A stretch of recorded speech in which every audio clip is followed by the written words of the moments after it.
নমস্কার বন্ধুরা, পোস্ত টু পাস্তার আরও একটা রেসিপিতে আজকে আপনাদের সবাইকে স্বাগত। কদিন আগে ফুড ফেস্টিভ্যালে গিয়ে আমি একটা জিনিস খেয়েছিলাম, চিকেন আঙ্গারা কাবাব। তো আজকে আমি সেটাই বানানোর চেষ্টা করছি।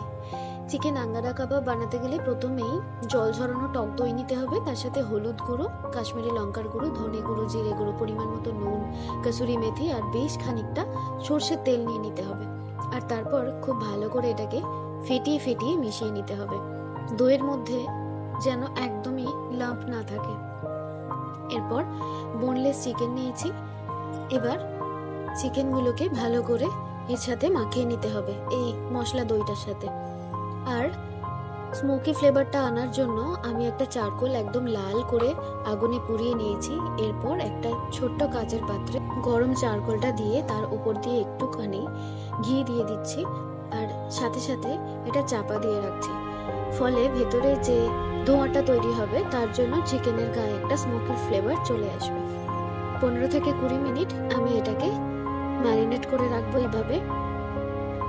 20 মিনিট পর উপরের ঢাকাটা সরিয়ে নিচ্ছি, আর চারকোলটাকেও সরিয়ে নিতে হবে। এরপর একটা স্কিউয়ার নেব, আর একটা একটা করে খুব ভালো করে দইয়ে মাখিয়ে নিয়ে চিকেনগুলো এভাবে গেঁথে নেব।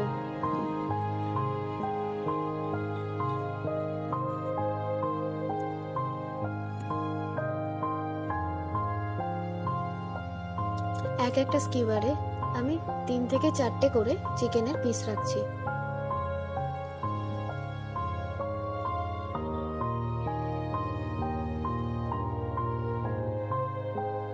এরপর তাওয়া গরম হলে তাতে একটু বাটার স্প্রেড করে নেব, আর তারপর একটা একটা করে স্কিউয়ারগুলো দিয়ে লো ফ্লেমে বেশ কিছুক্ষণ ধরে উল্টে পাল্টে ভেজে নিতে হবে।